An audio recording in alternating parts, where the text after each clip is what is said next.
जय हिंद साथियों, concept defence academy में आप सभी का स्वागत है।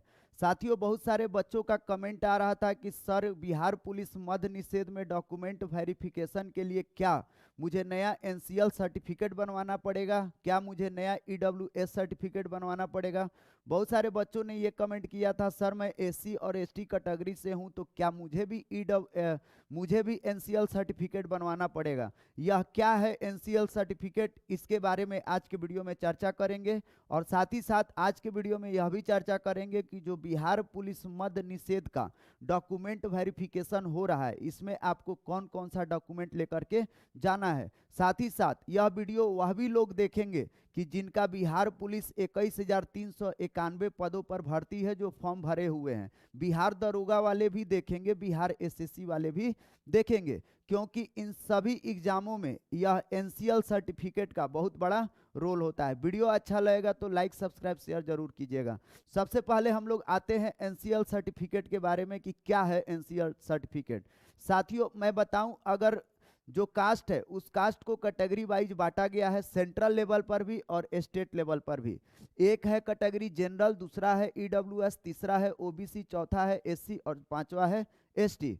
अगर मैं बात करूं बिहार में ओबीसी कैटेगरी के बारे में, तो बिहार में जो ओबीसी कैटेगरी है, इस ओबीसी कैटेगरी को दो भागों में बांटा गया है, BC1 और BC2।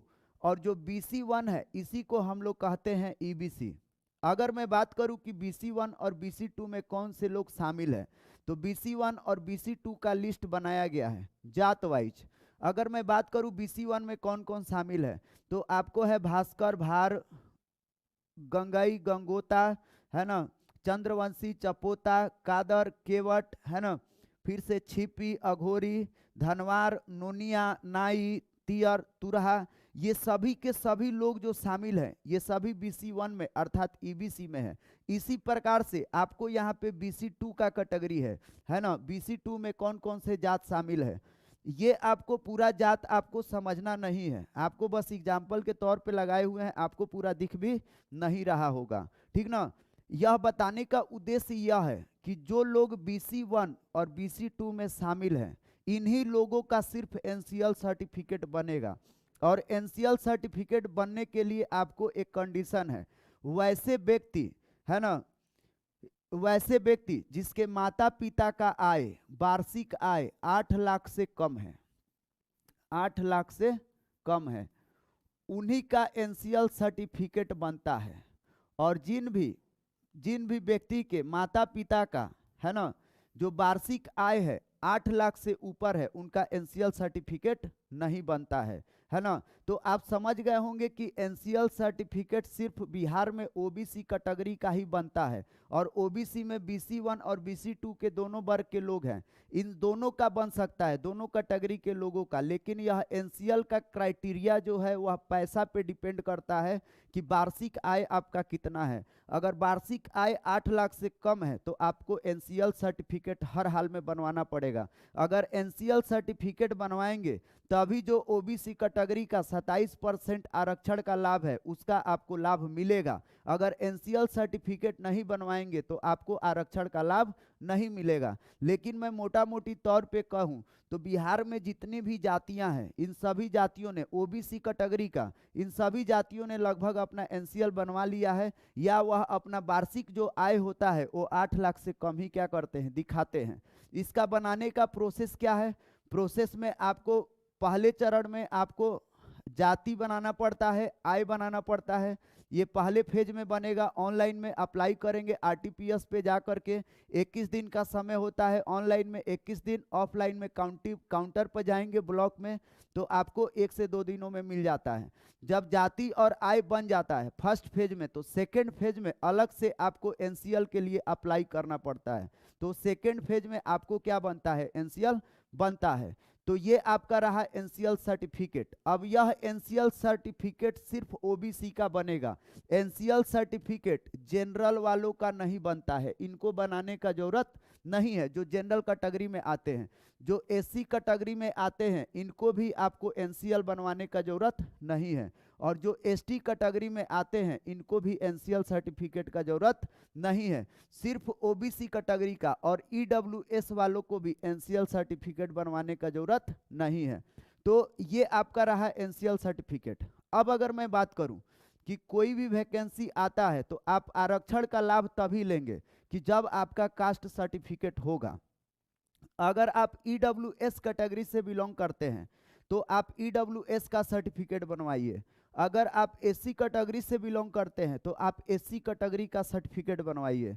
और जो एसटी कैटेगरी से बिलोंग करते हैं इनको एसटी से बनवाना पड़ेगा। अगर मैं बात करूं कि इसमें भी दो तरह का सर्टिफिकेट होता है, एक स्टेट फॉर्मेट में बनता है और एक सेंट्रल गवर्नमेंट के फॉर्मेट में बनता है।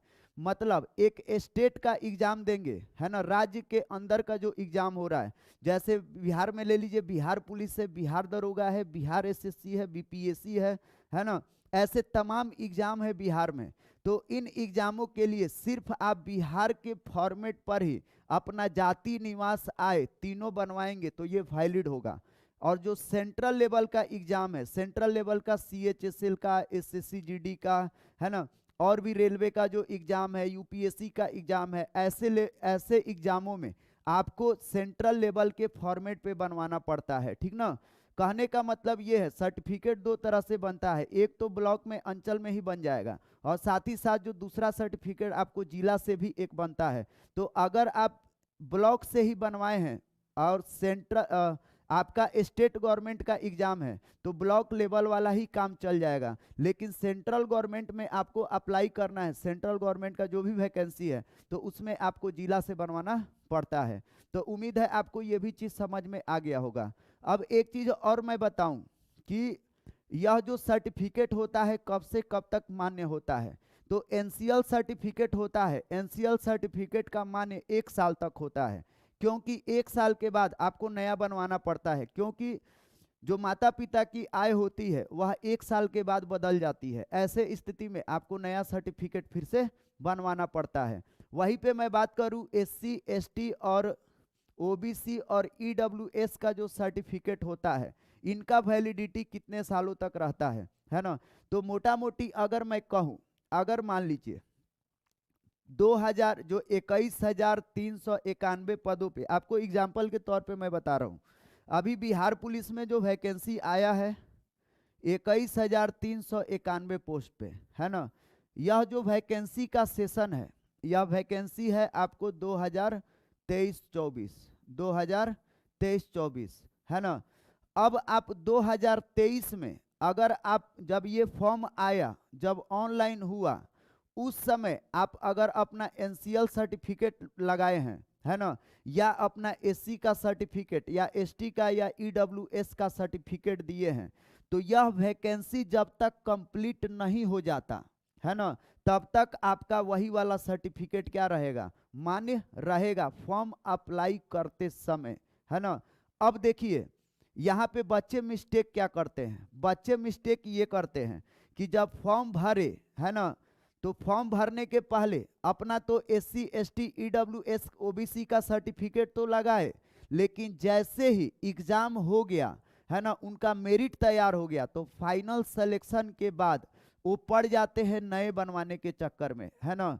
आपको नया बनवाने का जरूरत नहीं है। फॉर्म भरते टाइम जो सर्टिफिकेट दिए हैं उसी सर्टिफिकेट पर आपका ज्वाइनिंग बिहार में होता है। इस चीज को आप क्लियर रखिएगा।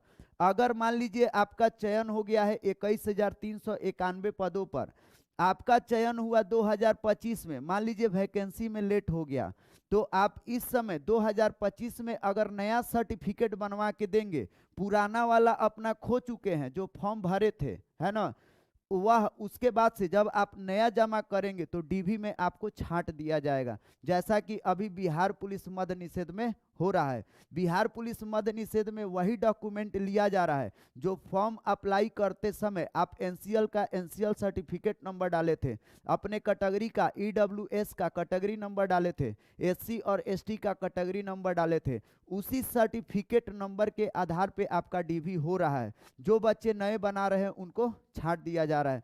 तो आप प्रयास कीजिए कि डीवी में जाइए तो आप पुराना वाला ही लेकर के जाइए, है ना। अगर मान लीजिए पुराना वाला खो गया है तो आपको घबराने की बात नहीं है, आप नया वाला बनवा लीजिए और नया बनवा करके वहां पे जाइए, वहां पे उसका कुछ ना कुछ सॉल्यूशन निकलेगा। अब आइए हम लोग चर्चा करते हैं कि जो बिहार पुलिस मद्य निषेध का डीवी चल रहा है, उस डीवी में आपको कौन कौन सा सर्टिफिकेट लेकर के जाना है। साथियों, वीडियो अच्छा लगेगा तो लाइक सब्सक्राइब शेयर जरूर कीजिएगा। कोई भी डाउट होगा आप हमको कमेंट बॉक्स में डाल सकते हैं, आपको तुरंत जवाब दिया जाएगा। तो आइए हम चलते हैं अब डीवी पे, कौन कौन सा डीवी में आपको सर्टिफिकेट चाहिए, है ना। चलिए इसको हम जूमिंग करते हैं और आपको समझाते हैं अच्छे से, ठीक ना। चलिए, सबसे पहला नंबर चीज, ये जो है आपको इसमें दिया हुआ है क्या क्या आपको लेके जाना है, इसको मैं फटाफट जल्दी जल्दी बता देता हूँ, ठीक ना। और यह सिर्फ बिहार पुलिस मद्य निषेध के लिए नहीं है, बिहार पुलिस का कोई भी एग्जाम हो, फायरमैन का हो, होम गार्ड का हो, है ना, बिहार पुलिस कांस्टेबल का हो, बिहार दरोगा का हो, बिहार एसएससी का हो, लगभग यही सब डॉक्यूमेंट लेकर के जाना पड़ता है। तो यह डॉक्यूमेंट आप अदर भी एग्जाम की तैयारी करते हैं बिहार में, तो आप लोग इस चीज को समझिए और इसको तैयार करके रखिए। चलिए, सबसे पहला नंबर चीज, पहला सर्टिफिकेट आपको क्या तैयार करना है, कह रहा है कि वैध फोटो युक्त पहचान पत्र, है ना। जैसे मतदाता, पहला नंबर चीज आपको एक आईडी लेकर के जाना है, आईडी कार्ड। तो आईडी कार्ड में आधार कार्ड ले जा सकते हैं, मतदान पत्र ले जा सकते हैं, ड्राइविंग लाइसेंस है वो लेकर के जा सकते हैं। तो हमें लगता है कि सभी बच्चों के पास आधार कार्ड होगा, तो ये आप एक आधार कार्ड अपना ले लीजिएगा, पहला डॉक्यूमेंट ये। दूसरा डॉक्यूमेंट क्या कह रहा है, अगर आप इंटरमीडिएट पास है या इंटरमीडिएट के समकक्ष आपके पास कोई और डिग्री है और आप फॉर्म भरे थे बिहार पुलिस मद्य निषेध का, तो आपको उसके योग्यता का प्रमाण पत्र, उसका आप सर्टिफिकेट ले लीजिएगा। तो दूसरा नंबर पे इंटरमीडिएट का मार्कशीट या सर्टिफिकेट। अगर मैं तीसरे नंबर पे बात करूं तो जन्म तिथि का प्रमाण पत्र। तो जन्म तिथि का प्रमाण पत्र क्या होता है, इसका अलग से सर्टिफिकेट बनवाने का जरूरत नहीं है। आप जब मैट्रिक का पेपर दिए थे तो मैट्रिक के पेपर में आपका सर्टिफिकेट पर डेट ऑफ बर्थ मेंशन है, वही आपका होता है बर्थ सर्टिफिकेट। तो मैट्रिक का अपना मार्कशीट लगा दीजिएगा। तो ये आपका तीसरा नंबर डॉक्यूमेंट कंप्लीट हो जाएगा। चौथा नंबर में आपको क्या कह रहा है, ये आपको इंपॉर्टेंट है, यह कह रहा है कि सक्षम प्राधिकार द्वारा निर्गत जाति प्रमाण पत्र, है ना, एससी एसटी अत्यंत पिछड़ा वर्ग के कोटि के लिए महिला अभ्यर्थियों, विवाहित अविवाहित का जाति प्रमाण पत्र पिता के आधार पर निर्गत होना चाहिए।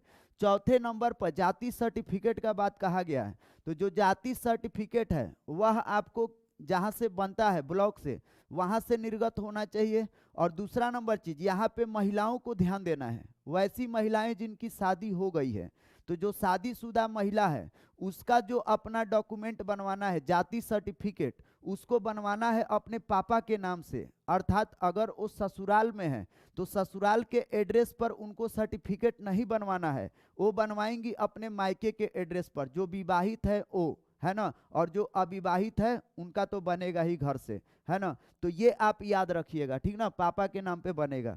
अगला सर्टिफिकेट बोल रहा है क्रीमी लेयर में नहीं आने संबंधी प्रमाण पत्र, है ना, क्रीमी लेयर रहित। वही जो चीज हम आपको समझा रहे हैं कि जो आपका एनसीएल सर्टिफिकेट होगा वह एनसीएल सर्टिफिकेट आपको लेकर के जाना पड़ेगा। और जो शादीशुदा महिला है, फिर एक बार बता दूं, उनको बनाना पड़ेगा पिता के आधार पर, है ना, मतलब उनको अपने मायके के आधार पर बनवाना पड़ेगा, ठीक ना, जहां उनका घर है वहीं से निर्गत होना चाहिए, ठीक ना, उसी ब्लॉक से।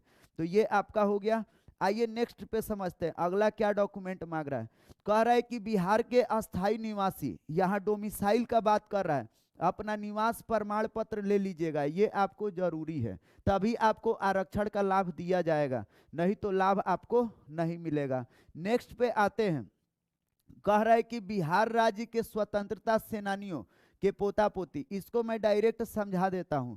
वैसे लोग जो स्वतंत्रता सेनानी के खानदान से आते हैं और वो फॉर्म भरे रहते हैं और वो उसका लाभ लेते हैं, तो ऐसे स्थिति में जो स्वतंत्रता सेनानी से संबंधित प्रमाण पत्र है उसको आपको ले जाना पड़ेगा, है ना। तो ये आपका अगला सर्टिफिकेट है। नेक्स्ट पे आते हैं 8 नंबर पे, कह रहा है कि बिहार राज्य के आर्थिक रूप से कमजोर कमजोर वर्ग का सदस्य होने संबंधी प्रमाण पत्र, है ना, बिहार सामान्य सरकार सामान्य प्रशासन विभाग की अधिसूचना, है ना, इसके तहत मतलब जो आर्थिक रूप से कमजोर है, ईडब्ल्यूएस हैं, तो ईडब्ल्यूएस के कैटेगरी वालों को उनका अपना सर्टिफिकेट बना करके ले जाना पड़ेगा, या वो भी आपको लेके जाना पड़ेगा।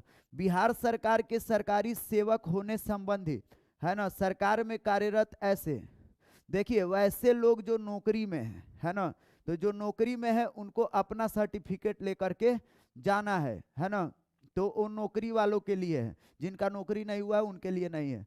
भूतपूर्व सैनिक अभ्यर्थियों को अपना पीपीओ तथा डिस्चार्ज बुक लाना पड़ेगा।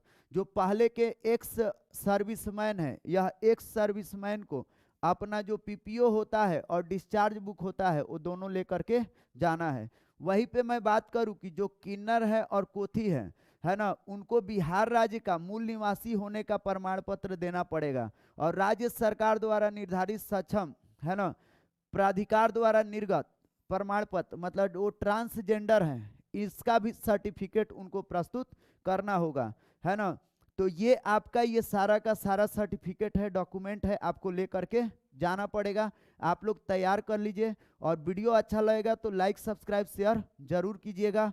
वैसे बच्चे जो बिहार पुलिस, बिहार दरोगा, बीपीएससी का तैयारी करते हैं, वैसे बच्चे हम लोग के क्लास में जुड़ सकते हैं। हम लोग का नंबर है 7979045782, है ना, 45782।